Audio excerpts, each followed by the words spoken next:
What do you think it is about starting? You think it's good for you to get in a rhythm earlier, or what? Because all the times that you've gotten in the game earlier with the starting role, I mean, starters, it didn't matter who they were. You seem to have really good games. Yeah, I think it's way easier when you play with guys. I mean, not yesterday, but when you play usually with PG, Ross, Mello, or even Steve. It opens the floor a lot. So if I'm starting the game, I play like 8 minutes with them. If not, I'm the early rotation. I still can play like 3 4 minutes. So yeah, it's easy to get shots, and obviously, like if I make those, it's easier to get confidence. So on those days that you're on the bench, you're coming off the bench. What's it going to take to get you in rhythm, similar to what was going on last night? About the same. I mean, last games. I've been in the rotation at minute 6, so that's still the first unit there. So that gives me like, as I said, like 3 4 minutes with the first unit, and then I keep going for another 4 minutes with the second. So that gives me a couple of threes, at least shooting threes, and if I score them, that gives me the extra confidence I need to keep hitting them. Yeah, fair to say. I mean, have you always been like a rhythm player? You get the more shots you get, the more you get into a rhythm.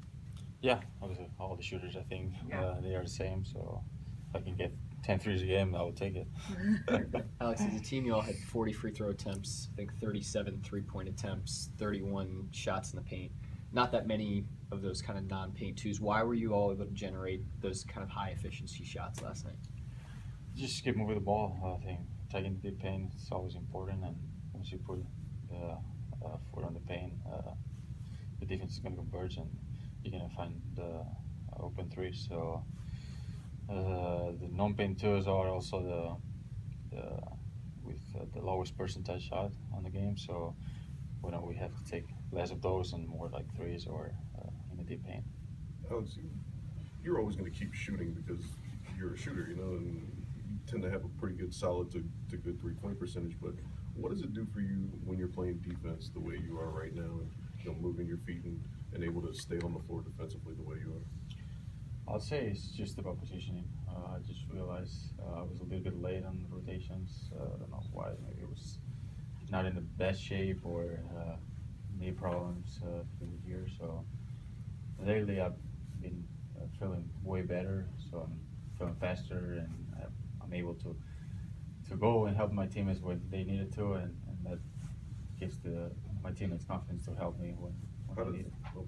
How does that affect your confidence when you're able to contribute defensively? I mean, a lot. I mean, you see, like, maybe you get some steals, sometimes you get some rebounds, or you do a nice help and you touch the ball, and that gives you confidence. I mean, maybe not like a scored three or dunk, but I mean, you see, like, your teammates being happy for you because you put the work in, and yeah, that gives you confidence to be better in offense. Obviously, you're a very different player than Andre. You're going to bring different things. Do you feel like if you could just close that gap a little bit defensively, it makes it easier for him to start you, to put you up with those guys? Yeah, I think so. I mean, there's probably the best defender we have, and way ahead from him. But I'm working on it, so I know it's not my strength, but I think I'm getting better. I'm working on it every day, and I'm trying to help the team so much as I can. Alex, what have you seen from Raven as far as his decision making? His assist to turnover ratio has been really solid all year long. I mean, he's 30 some. I don't know exactly. But yeah, he's been in the league for a lot of years, and he knows how to play. So I think he does a really good job just knowing each other. So he knows like where you're gonna be, like which kind of shot do you like the most, and he's trying to find you. And I mean, I've been playing with him second unit for most of the year, so it's been great. So he's old. A little bit. Watch it. Yeah. Yeah. Could be my father.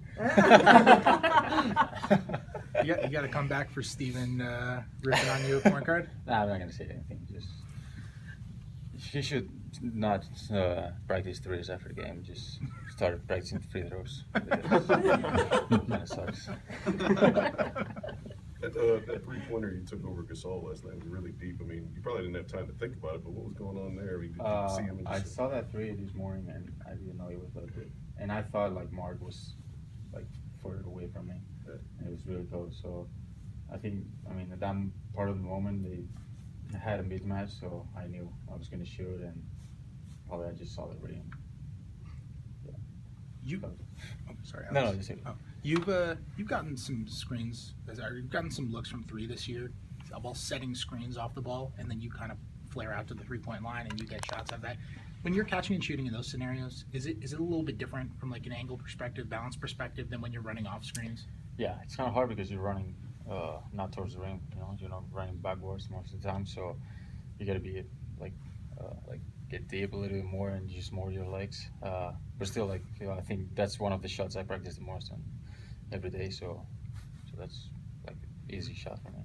Do you feel like that's been a good way for you to open yourself up for Yeah, threes? yeah. Sometimes, like, especially with Steve and Ross, we run that kind of play, and you can read, like, if they're gonna read, you can slip out. If you can set a screen and make your guy help, so you get a wide open three. It's kind of hard to defend.